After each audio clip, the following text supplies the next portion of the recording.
Hi, my name is Melissa Kingdean, and this is my thyroid story. And this is Astrid, who will not leave me alone, so I have to keep her here. Sorry. When I was diagnosed with thyroid cancer, I wasn't really told anything about it. What the thyroid did or the treatments. I was told, oh yeah, I'd probably need to have some surgery and maybe some radiation, and then I would just have to take a pill for the rest of my life. Like, okay, you have a headache, just go take some aspirin, you'll be fine. But the reality was really very different from that. I went in one person into surgery and I came out a different person. And I can't emphasize that enough. I came out half a person. I never have been able to function like I did before. And that cannot be understated. Very different. I gave the medicine plenty of time, almost 3 entire years, to levothyroxine, hoping that at some point it would kick in and work. I did a lot of research and I found out there were other options. I read every book I could find on thyroid function, tried a lot of different diets because I gained 70 pounds within a few months of having the surgery. And I was eating healthy and eating very little. I was doing as much as I humanly possibly could, but I wasn't even mentally functioning well. I had to quit school because I just couldn't handle it. And I'm not that kind of person. That's just not me. But like I said, I gave it like 3 years, and I talked to my regular doctor, and she said, well, we'll do your labs, which they always do. And yeah, of course it was off, but the levo wasn't working. So my doctor told me, well, there are other options, but you need to get them from your endocrinologist because she's the one who's treating you. So I went back to her and she said, well, this is all I prescribe. And it doesn't work optimally for everyone, but you're alive, so it's working. And I'm like, well, look at my labs. I don't even put faith in labs because sometimes you're not right and your labs say you're normal and you're like, no, I'm not. But they don't want to listen to you. Well, yeah, even my labs are saying, this is messed up. But she absolutely would not budge. This is the only thing that she would prescribe. So I went back to my regular doctor and said, this isn't going to work. And the endocrinologist actually dismissed me 2 years early from care because she said, well, you can just go see a regular doctor. So I did. She prescribed me natural thyroid, which isn't great, but it works a lot better. At least for me, it works a lot better. It just helped me function. I can't say I really have a lot more energy, but I'm not as fuzzy as I was. I can concentrate a little better. I just deal a little better. I would strongly suggest to anybody who is going through anything to do with your thyroid, educate yourself, and if insurance makes it possible, that you go to a doctor that truly listens. I couldn't say that enough.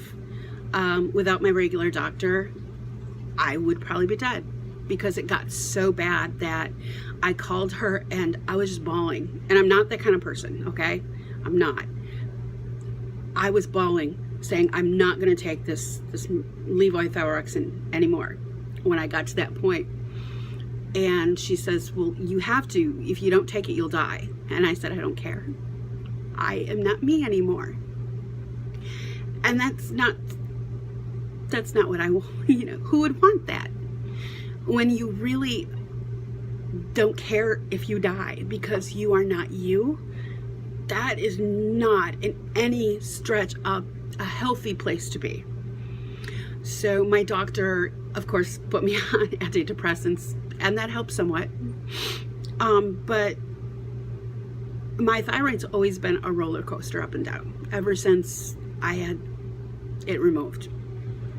And a lot of the time, I don't know if it would be the majority, but very close to it, I have thought, I wish I never had it removed.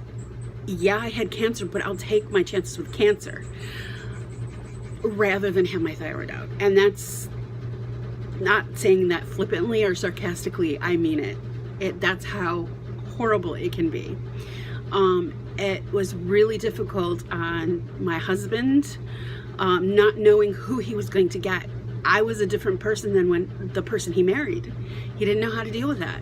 Luckily, there are thyroid boards out there that, you know, they're going through the same thing that I'm going through, and he can look at that and say, oh, she's not the only crazy one out there.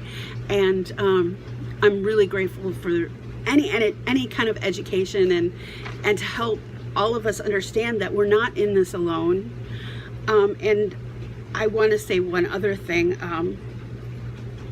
At the time that a lot of this was going on, I would say probably for the first 4 years or so, I was going to a church where you just have to keep trying. You just have to keep doing it. And God will give you the strength to just keep on going.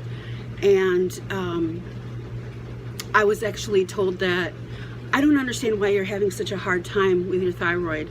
You know, so-and-so has problems with her thyroids and she's just fine. And that was debilitating. It got to the point where I was having panic attacks and couldn't handle it anymore.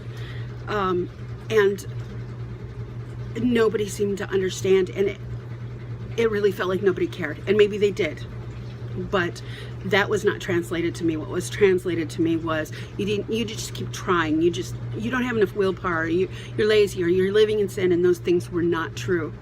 And eventually, my husband and I went to another church where the people are much more understanding, and I would strongly suggest that to others, to surround yourself with people who are loving, who understand, and don't just give you bad answers, who really do care. Because if your body is broken, there's a reason why it is.